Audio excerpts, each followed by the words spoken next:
Give me all your toys or get out. No, that's not fair! All of them now. If you've ever had someone you love look your 7-year-old daughter in the eye, then throw scalding soup across her face. You'll understand why I didn't say a word. My own mother told my kid to hand over her toys and accessories. Not to her, but to my sister's kids. Give her all your things, or get out. We got out, and it didn't end well for Mom.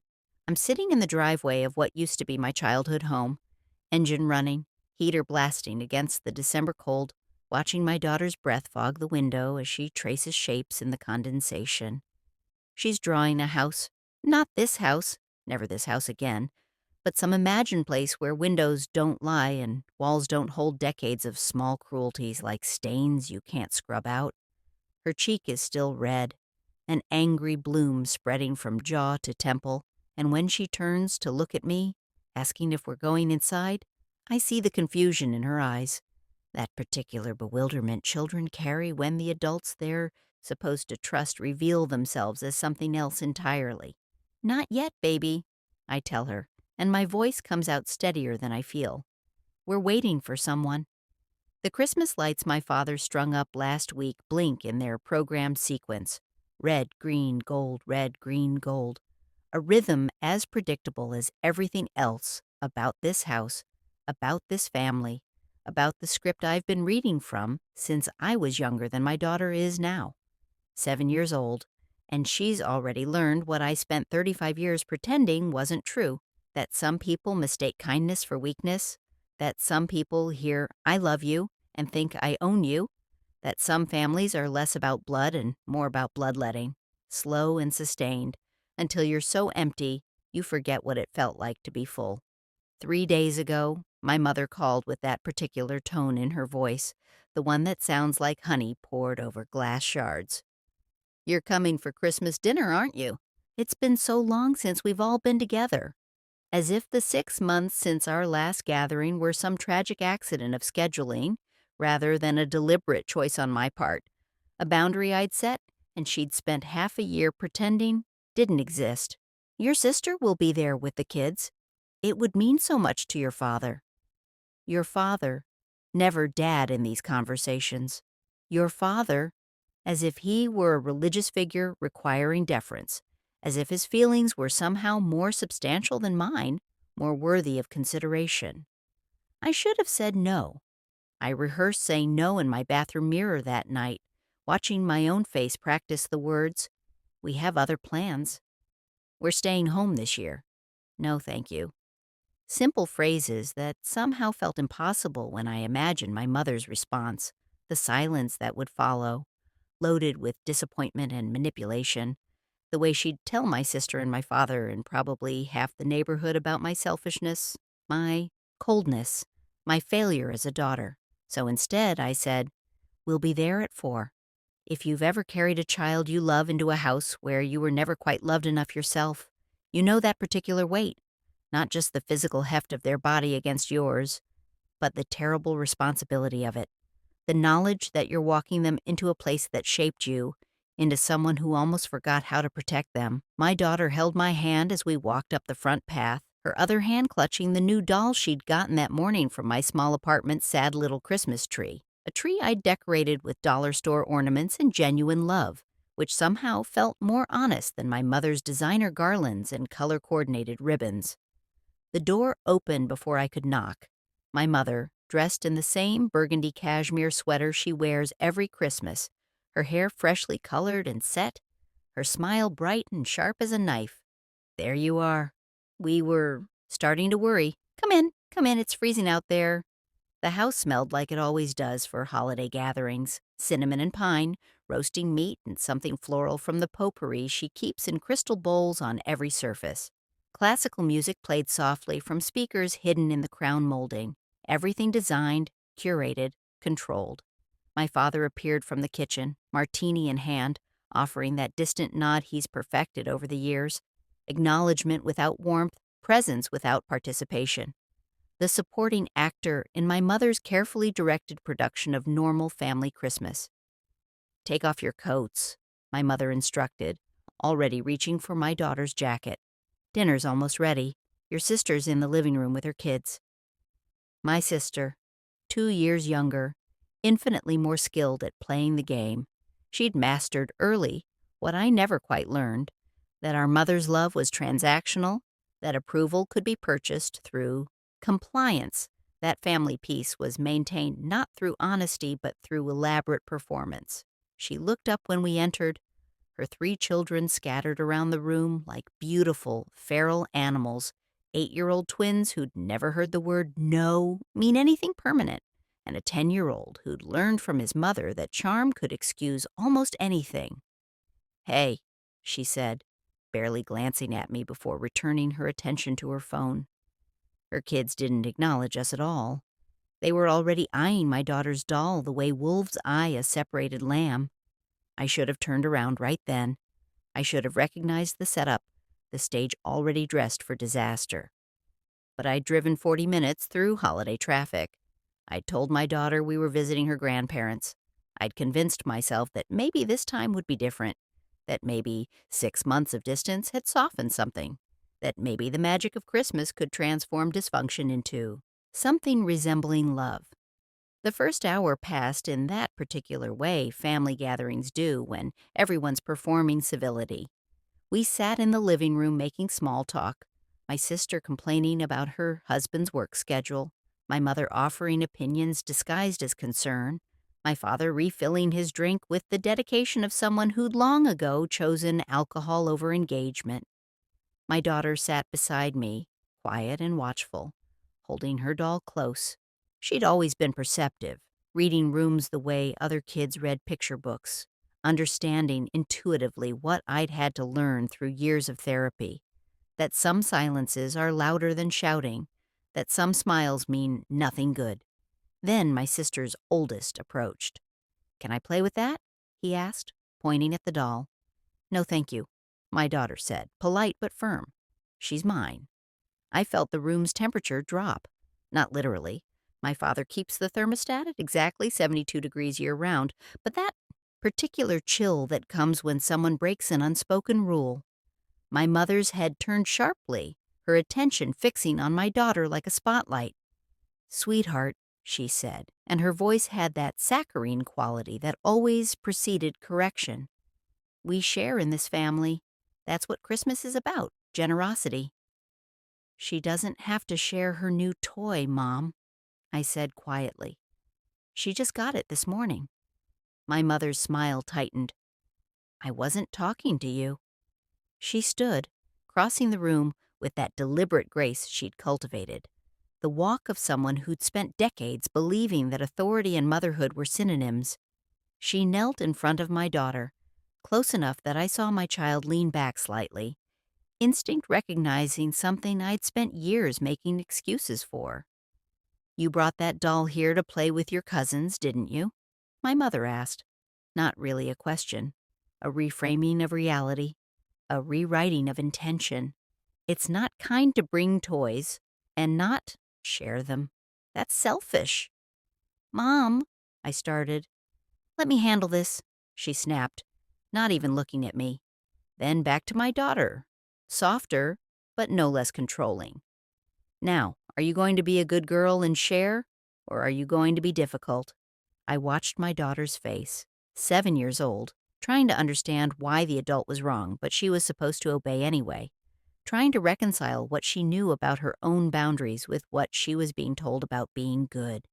I saw her looking at me, asking with her eyes what I wanted her to do, and I realized with sudden nauseating clarity that I was at a crossroads that had nothing to do with a doll and everything to do with what kind of mother I was going to be. Before I could speak, my daughter said, quietly but clearly, "No, they can't take my toys." The room didn't just go silent. It went still. My sister looked up from her phone, eyebrows raised in what might have been surprise, or might have been excitement at impending drama. My father paused mid-sip. The twins stopped their constant motion, sensing something significant. And my mother's face went through a series of micro-expressions so fast it was like watching a film on fast-forward. Shock, disbelief, anger, something darker. "What did you just say?" she asked, her voice dropping into that dangerous quiet I'd heard 1,000 times growing up, usually right before punishment. Mom, she's allowed to. I tried again. I'm talking to your daughter, she cut me off, still staring at my child. I asked you a question. What did you say to me? My daughter's lips started to tremble, but her voice stayed steady. I said no. My mother stood abruptly, and I stood with her, instinct putting myself between her and my child. She's 7, I said, keeping my voice level. She doesn't have to give her things away to make other people happy. That's your problem, my mother said. And now she was looking at me with an expression I'd seen directed at me countless times, but had never allowed her to turn on my daughter. You've raised her to be selfish, to think the world revolves around her, to think she can just say no to family. She can say no to anyone, I said, and I heard my voice getting stronger, something shifting in my chest. That's not selfish. That's healthy. My sister laughed, actually laughed. Oh my God, are you serious right now? They're just kids. It's just a doll. Why are you being so dramatic? Why are you teaching your kids they're entitled to other people's things? I shot back, and her face hardened. My mother held up her hand like a traffic cop. Enough. This is ridiculous. It's Christmas. We're here to be a family, and I will not have this ruined by stubbornness. She looked at my daughter, her expression shifting into what she probably thought was kind but looked more like a threat wrapped in grandmother's clothing. Sweetheart, I'm going to ask you one more time. Are you going to share your toy with your cousins, or are we going to have a problem? We already have a problem, I said. You're bullying a 7-year-old. I'm teaching her manners, my mother corrected. Something you apparently haven't bothered to do. She turned back to my daughter. Well, last chance. Hand over the doll, or you can leave. I felt my daughter's hand slip into mine, holding tight. I looked down at her face trying so hard to be brave, at the doll clutched in her other arm, at the confusion and fear warring in her expression. And I felt something in me that had been bending for 35 years finally snap clean through. Fine, I said. We'll leave.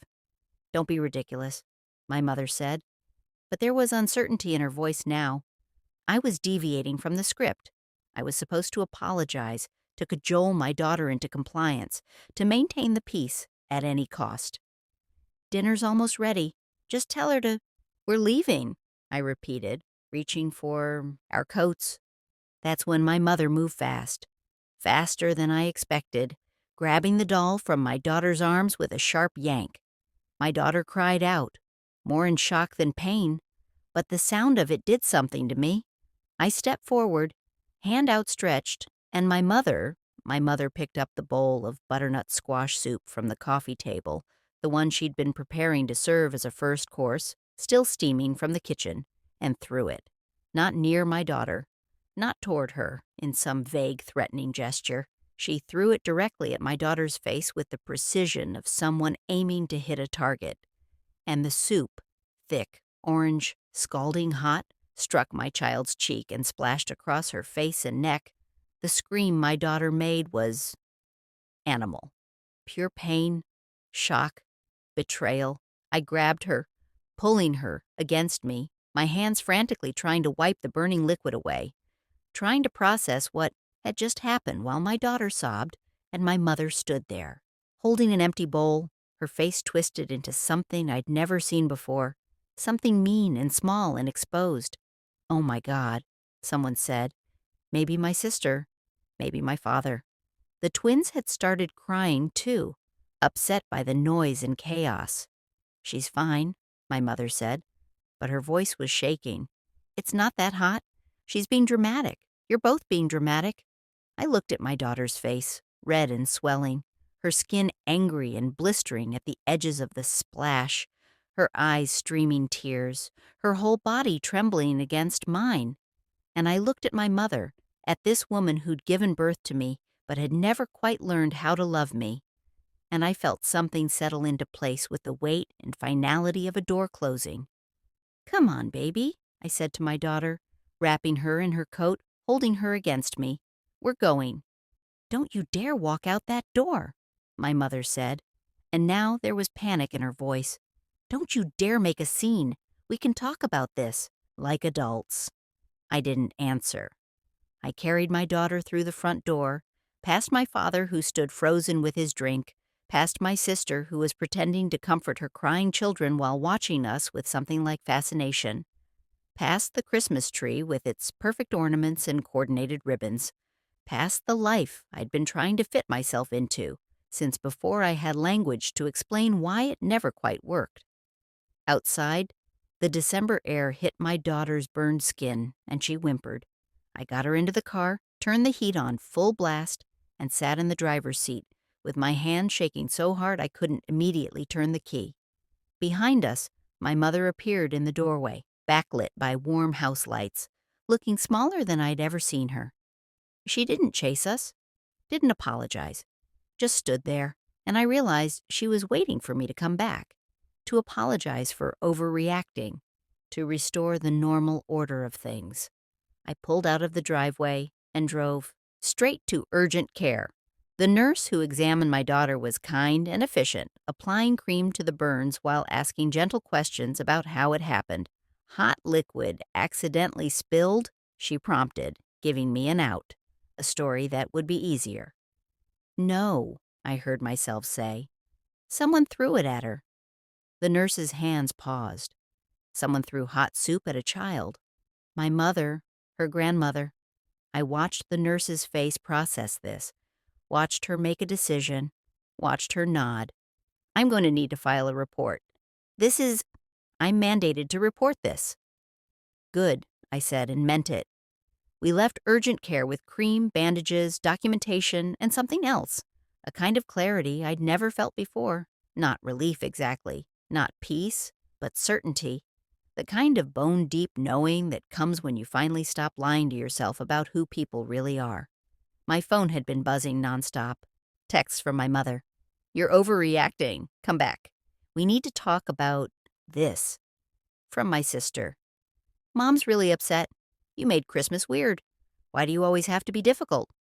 From my father, surprisingly. "Your mother feels terrible. She didn't mean to. Don't do anything rash." I turned my phone off.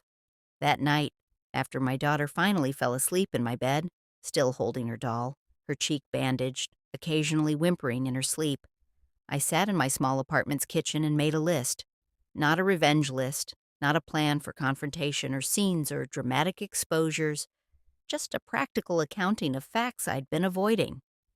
Fact 1, I owned the house my parents lived in.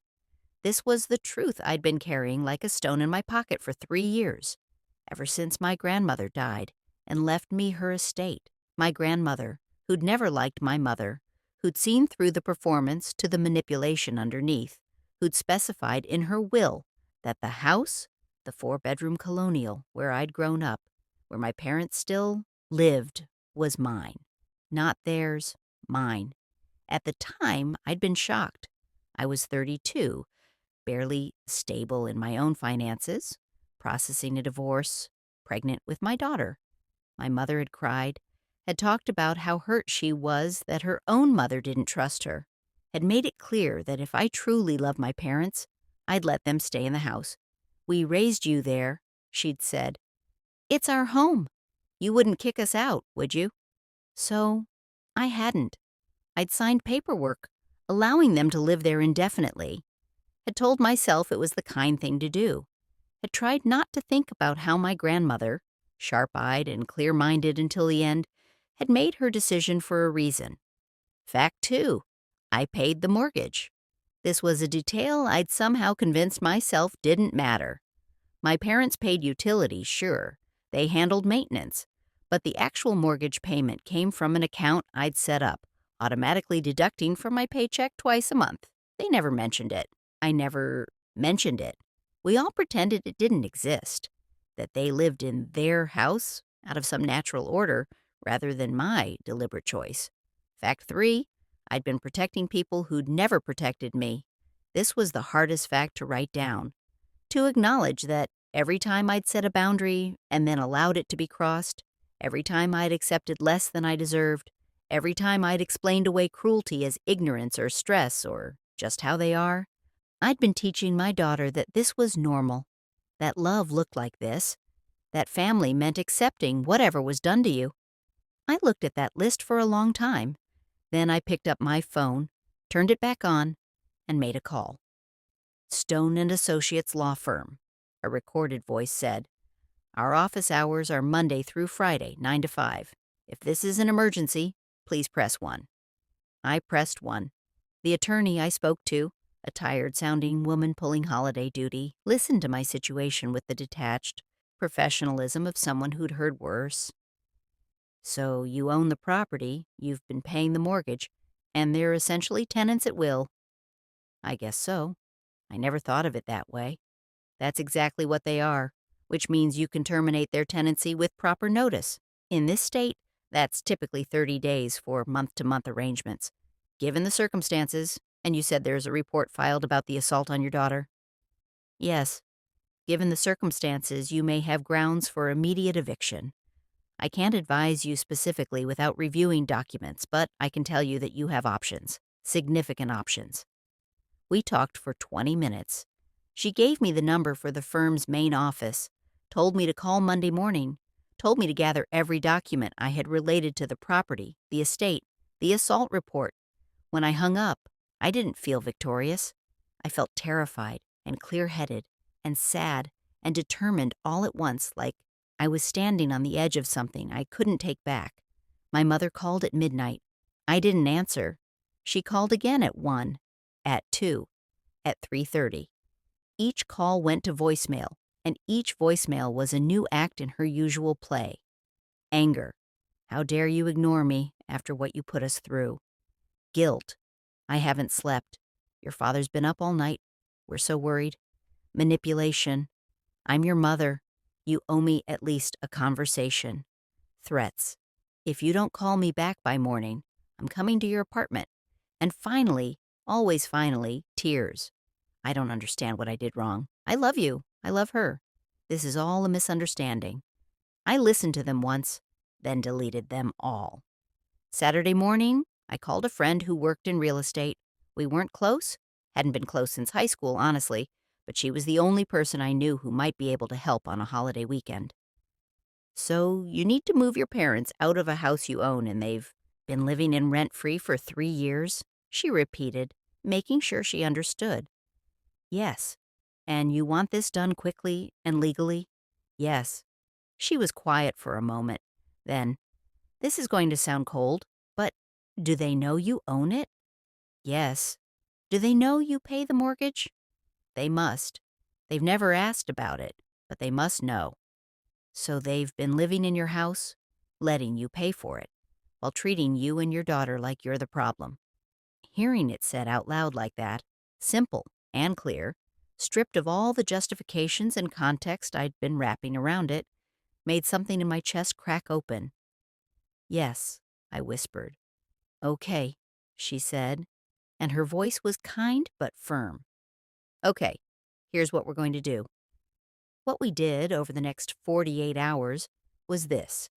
I met with an attorney Monday morning, a different one from the woman I'd spoken to on Christmas, but connected to the same firm, a man in his 60s who looked like someone's grandfather but talked like a contract killer, if contract killers use legal precedent instead of bullets.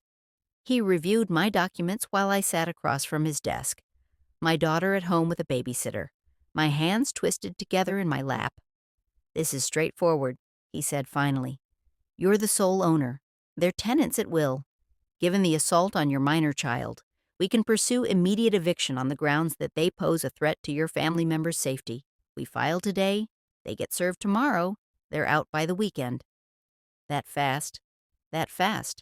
Assuming they don't contest it, but given the police report and the medical documentation, he tapped the papers I'd brought from urgent care. I don't think they'll want this in front of a judge. My hands were shaking again. What if they don't leave? Then we get a sheriff's escort and remove them. But in my experience, people leave when they realize they've lost. I thought about my mother, standing in that doorway, waiting for me to come back and apologize. I thought about all the times I'd come back, had apologized for things that weren't my fault, had chosen false peace over real boundaries. Do it, I said. Tuesday afternoon, while I was at work, my mother called 17 times. My father called twice. My sister sent a barrage of texts. What the fuck did you do? Mom's hysterical. There are lawyers here. Are you seriously evicting them? Over a stupid accident? You're insane. I didn't respond to any of it. I'd blocked their numbers by evening. Wednesday, my attorney called. They've accepted service. They're lawyered up. Some guy from their church, by the sound of it. But he's already indicated they'll vacate voluntarily. They want to negotiate the timeline. Negotiate what? You said we had grounds for immediate eviction. We do. But they're asking for 2 weeks to move out instead of 72 hours. It's your call, but it might prevent complications. I thought about it, about whether 2 weeks of them in my house, their house, they probably still thought of it, would change anything. About whether mercy would be mistaken for weakness. About what my grandmother would have done. 1 week, I said. Not a day more. I'll let them know. That night, I started packing our apartment. Not because we were moving, not yet, but because I needed something to do with my hands. Some productive outlet for the anxiety that had me pacing the floors after my daughter went to bed. I packed books we never read, kitchen gadgets I never used, winter clothes my daughter had outgrown. I packed mechanically, methodically, and tried not to think about what was happening 12 miles away in the house where I'd grown up. My sister showed up at my apartment Thursday evening. I don't know how she got past the building security. Probably charmed the doorman. She was good at that.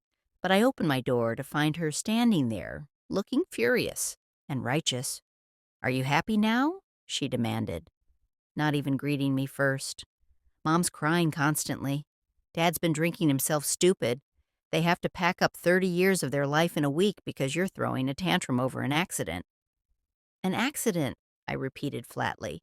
She didn't mean to. She threw scalding soup in a child's face, Rachel. On purpose, because that child said no to her. She was upset. You were being difficult. She's 70 years old. She doesn't have perfect control. Get out. Don't you dare. Get out.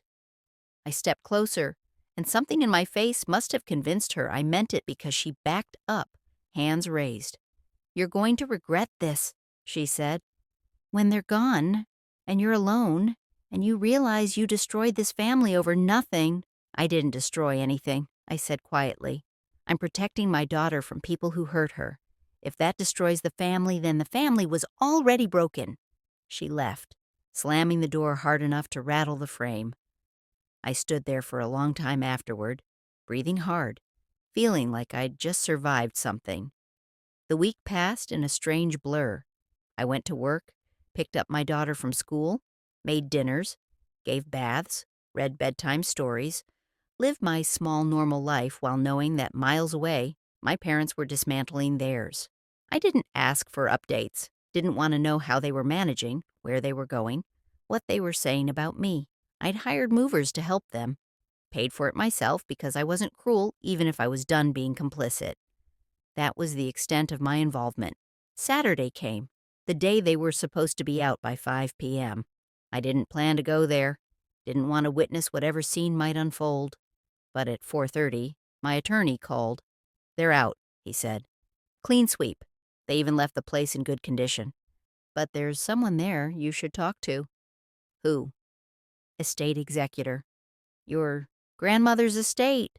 Apparently there's something she left that was triggered by certain conditions being met." "What conditions?" "I think you should come see for yourself." So that's how I ended up sitting in my driveway at 5:15 on a cold January Saturday. Engine running, heater blasting, my daughter drawing houses on foggy glass, watching a man in an expensive suit step out of a black Mercedes and walk toward my car. I rolled down the window. He smiled, professional, practiced, revealing nothing. "Ms. Morrison, I'm James Chen, executor of Eleanor Morrison's estate, your grandmother. Can we talk inside?" The house felt different, empty, not just because my parents' furniture was gone. They'd taken almost everything, left only the built-ins and the things that had been my grandmother's originally. the dining room table, the grandfather clock, the mirror in the entryway that had always made me look smaller than I was. But it felt different energetically, too, like a theater after a play has closed, just a space again instead of a stage set. Mr. Chen walked through the rooms with me following, my daughter's hand in mine, both of us quiet and uncertain. "Your grandmother," he said, stopping in the living room, where sun came through windows my mother had always kept curtained, was very specific in her instructions. She knew her daughter well, knew that if she left you this house outright, your mother would find a way to stay in it, to make you feel obligated to let her. She was right. She was usually right, he agreed. So she built in provisions. Conditions? The house was yours, yes, but there was a secondary clause in the will, one that activated only under specific circumstances. What circumstances? He pulled out a document, unfolding it carefully. If you ever took legal action to remove your parents from the residence, for any reason, a trust would release. Your grandmother set aside a significant portion of her estate, instructed it to be invested conservatively, and specified that it would be given to you only if you demonstrated that you could prioritize your own well-being and that of your children over your mother's expectations. I stared at him. She set up a test? She set up a safeguard, he corrected gently. She knew you'd been trained to put others first. She wanted to make sure that when it really mattered, you'd put yourself first, your daughter first. He held out the papers. Congratulations, you passed. The number on the papers had a lot of zeros, more zeros than I'd seen outside of mortgage statements and student loans. Enough zeros to mean security, education, choices, freedom. She left me money for kicking them out, I said, still trying to process it. She left you money for protecting yourself, Mr. Chen corrected. The eviction was just evidence that you'd learned how. There's a letter, too. She wrote it 10 years ago, instructed me to give it to you, only if this moment came. The envelope was thick cream paper, my name written in my grandmother's spiky handwriting. I held it, but didn't open it, not yet, not with a stranger watching. The house is entirely yours now, Mr. Chen continued. No conditions, no clauses. The trust is yours. There are some tax implications we'll need to discuss, some paperwork to sign, but essentially, you're free. You have options. Whatever you choose to do with this house, with your life, it's entirely your choice. He left me his card, told me to call Monday, showed himself out with the discretion of someone who'd probably delivered dozens of these strange inheritances over the years.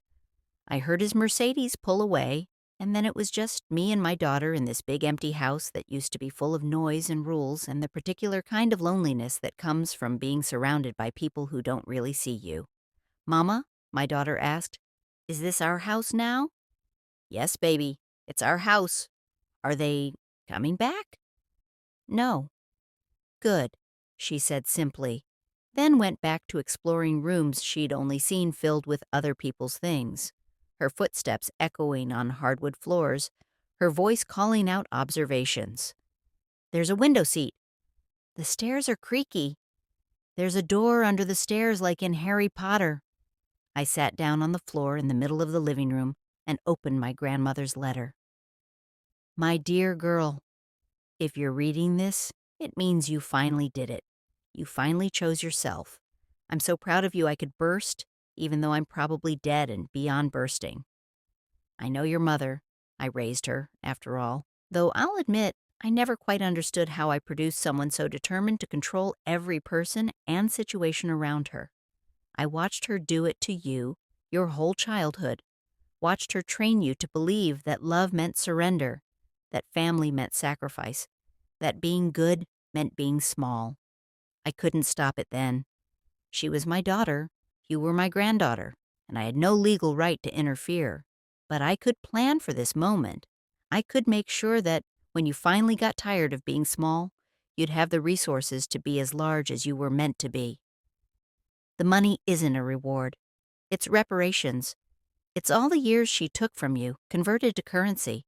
It's all the times you said yes when you meant no, all the boundaries you didn't set, all the dreams you deferred, all the pieces of yourself you gave away to keep peace.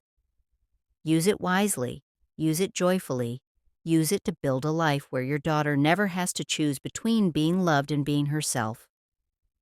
And remember, you didn't destroy the family, you destroyed the dysfunction. Those are not the same thing. All my love.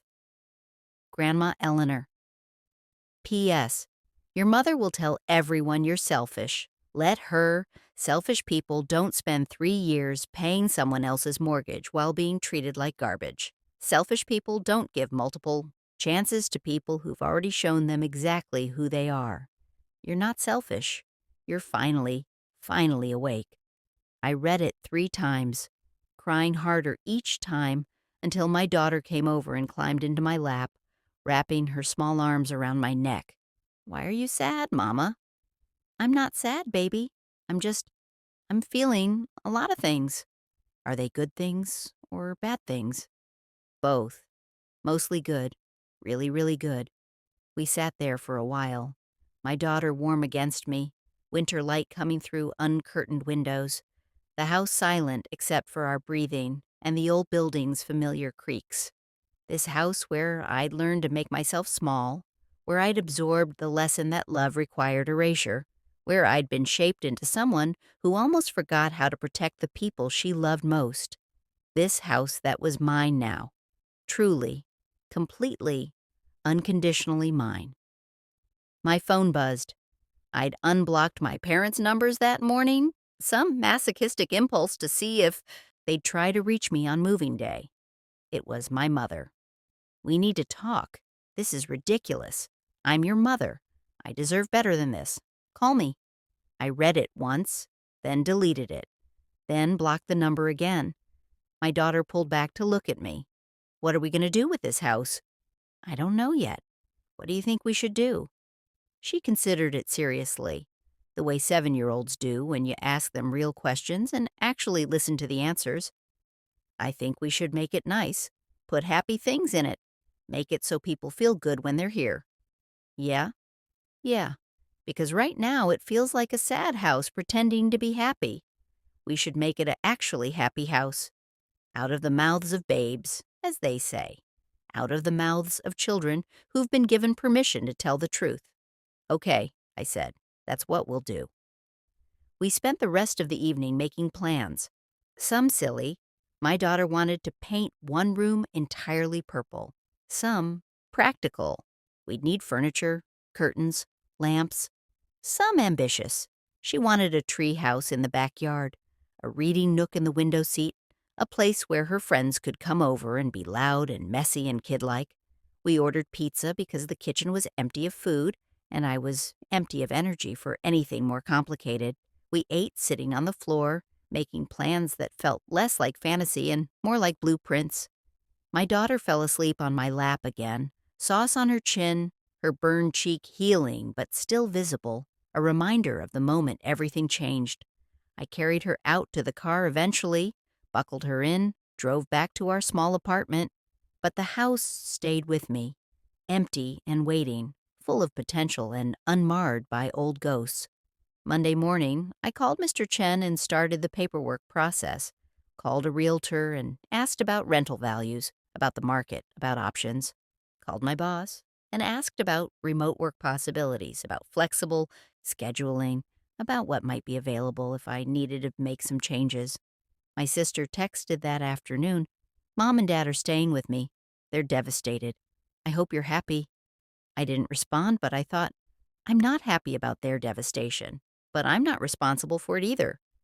I didn't throw soup at a child. I didn't demand absolute control over another adult's life. I didn't mistake compliance for love.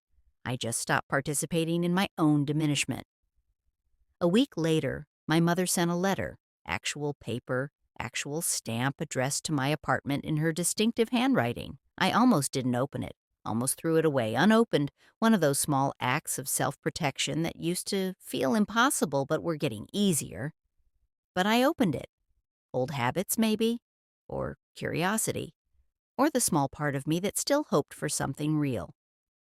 Dear daughter, I don't understand what I did to deserve this treatment. I've been a good mother. I gave you everything.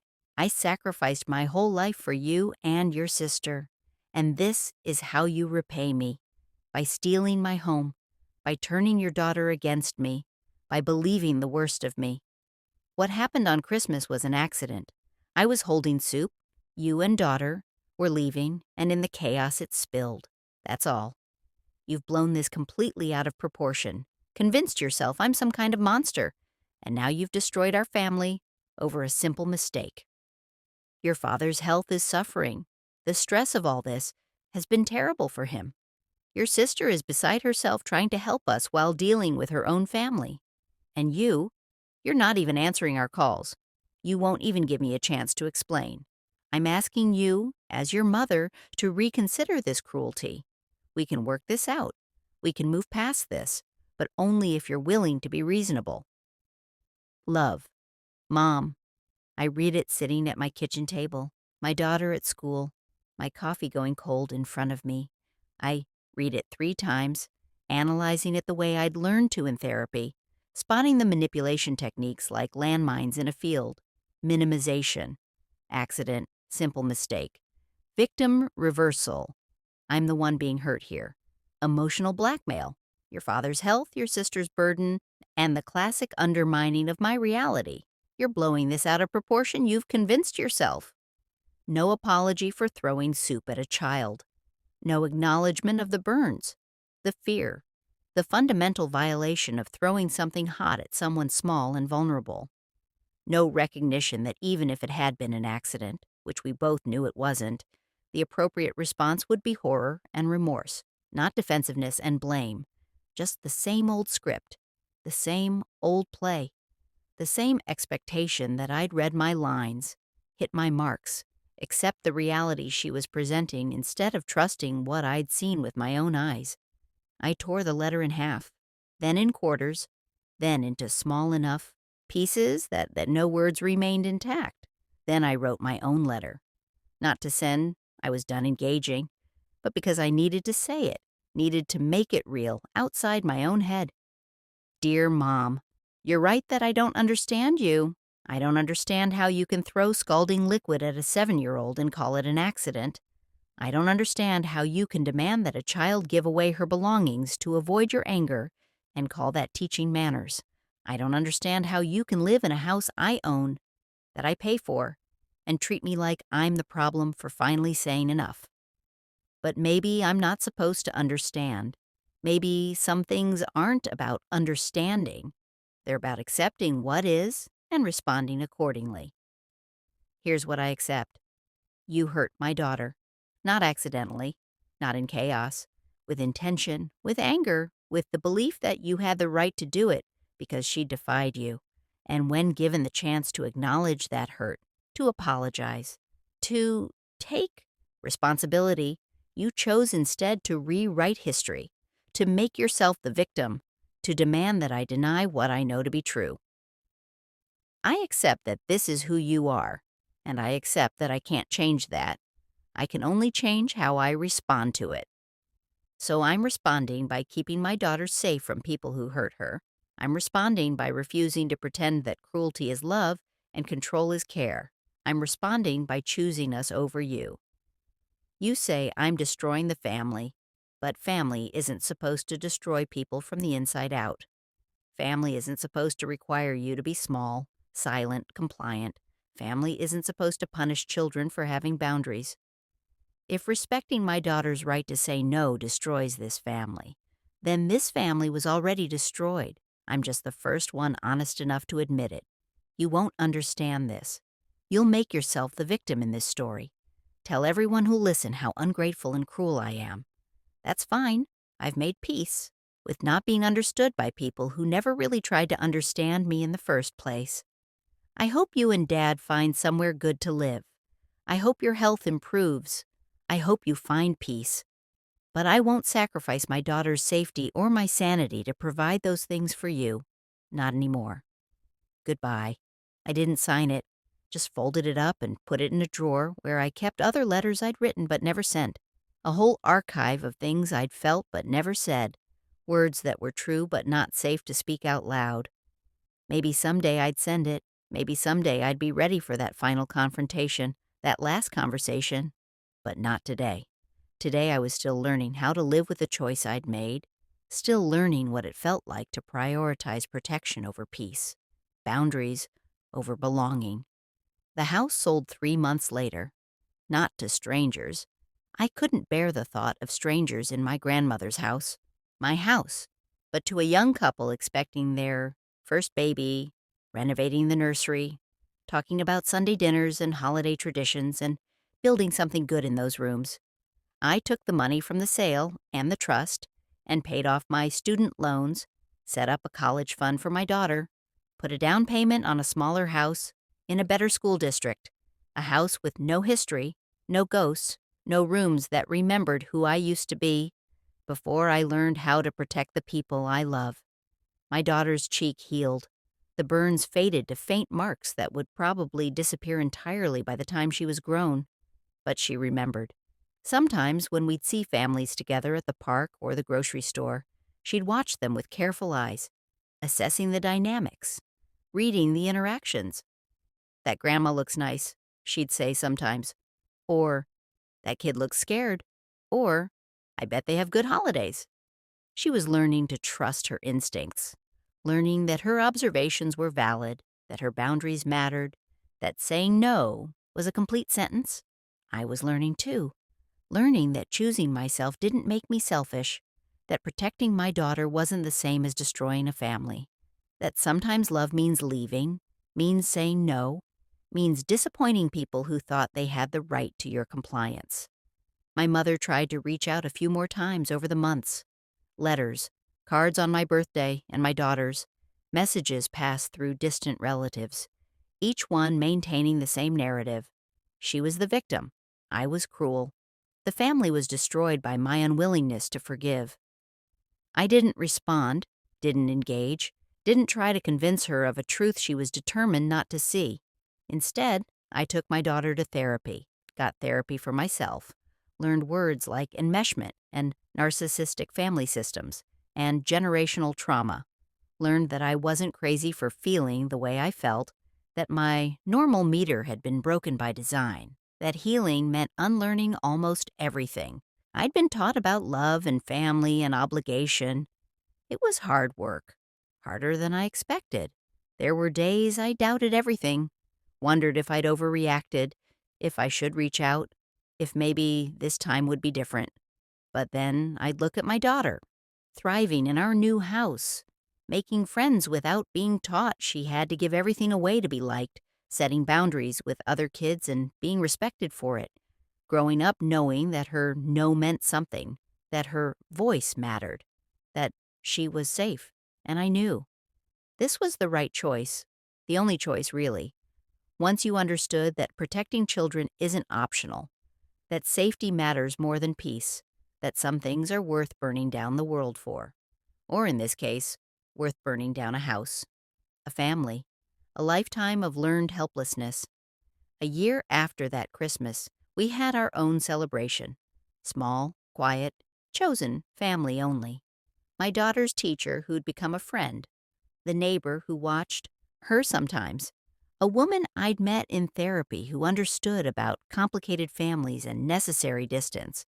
We made dinner together, laughed too loud, let the kids run around without constantly correcting them, gave gifts freely without conditions, without expectations of specific gratitude or performance. And when my daughter said no to sharing a toy with the neighbor's kid, not meanly, just matter-of-factly, "I'm not done playing with it yet," everyone just accepted it. The other kid moved on to something else. My daughter kept playing. The world didn't end. Later, after everyone left and my daughter was asleep, I stood in our kitchen doing dishes and realized I was happy.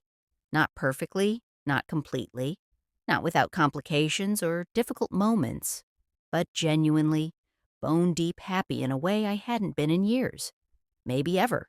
I thought about my grandmother's letter, about her saying I was finally awake. She was right.